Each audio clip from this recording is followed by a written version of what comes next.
Hey guys, it's me, your friend, Miss Spicy X, and you are back on the Spicy X channel.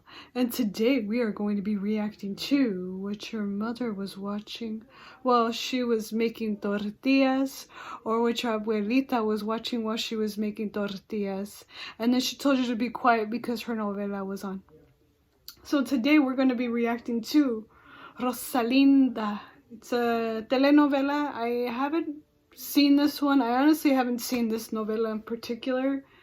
It may have been on at a time where we had our cable shut off. Yeah. Anyways, before we go any further, you know exactly what to do, guys. Go grab something spicy from your fridge, from your pantry. Come right back. I will give you 2 seconds and we'll get to all the juicy parts. And I'm gonna have to probably mute all of her cuss words because I don't want no cuss words on my channel. So, 2 seconds, guys. 1, 2, let's go. Life has been una.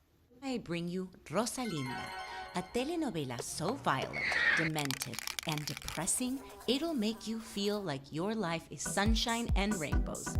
Because telenovelas are hell.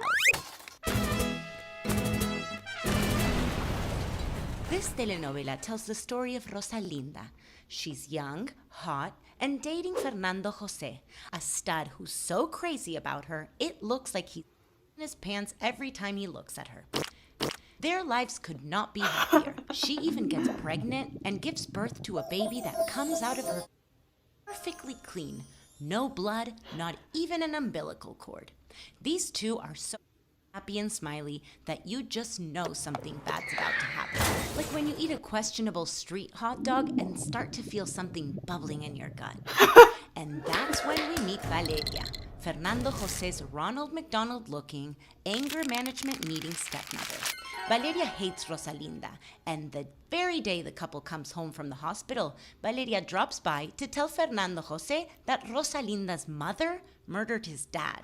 Being the extra-large idiot that he is, Fernando believes her and abandons his wife and baby like a little. Rosalinda then wakes up from a peaceful nap to find her psycho mother-in-law striking a pose on her door and informing her that her husband's just left her. Rosalinda faints from the shock and drops her baby on its head, which Valeria then steals from her. That's just the tip of the telenovela iceberg.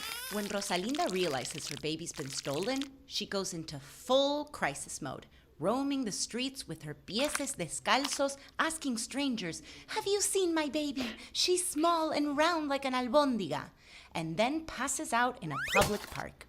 While Fernando Jose drives around his convertible, feeling sorry for himself, Rosalinda gets put into an insane asylum where she spends all day nursing a doll that she thinks is her baby. Rosalinda's roomie in the asylum, an important Looney Tune, steals her baby and then lights herself on fire, causing the entire building to explode. Everyone thinks Rosalinda died, so they bury her, and during her funeral, Fernando Jose is very sad. But not too sad to go on and marry Rosalinda's sister. Little did he know that Rosalinda actually survived, but lost her memory. So she's once again roaming the streets, burned, dirty, and getting attacked by a homeless man who forces her to turn to a life of crime. One night, while she's out robbing houses, she stumbles into the home of a sexy Brad Pitt-looking talent manager who gets one look at her and says, "I'm gonna make you a star, kid." Next thing we know, her face is in every newspaper, she's performing for packed theaters, and she's rich as can be. The end. Just kidding, obviously I'm kidding. Open up your umbrellas, cause a piss storm's a-comin'. One night, Rosalinda attends a concert with her manager, and would you believe, it's none other than Fernando Jose. When she sees him on stage, tickling that piano, wearing the most beautiful scarf in the world, she suddenly regains her memory and freaks out so bad that she runs out to the street and is immediately run over by a car. One day later, she wakes up in the hospital with a broken face, looking like a hard-boiled egg, and when she asks where her husband is, she's told he's married her sister. Rosalinda's life is so terrible that she has officially won telenovelas. When the show ends, she's walking down the aisle about to marry this rich daddy that she doesn't really love, just to get revenge on Fernando Jose. But while the wedding is happening, Mr. Choroncito finally gets a pair of balls implanted. He travels by Choroncito. car, by tractor, and then finally by horse to crash the wedding and get his love back. Rosalinda suddenly forgets about all that's done to her. She dumps the nice older guy and marries him instead, even though they were technically already married, but whatever. What I do know is hopefully everyone lives happily ever after. The end. But what about the daughter? What happened? What happens to the daughter? That's the one I was thinking about the whole entire time I was watching this video. That one was intense. I really hated that storyline. I never thought there was a storyline that terrible. That storyline was horrible. Like, seriously? He dumps her because he believed a lie? Instead of him sitting her down and questioning it and asking her herself. And then plus, that was what her dad did, not what she did.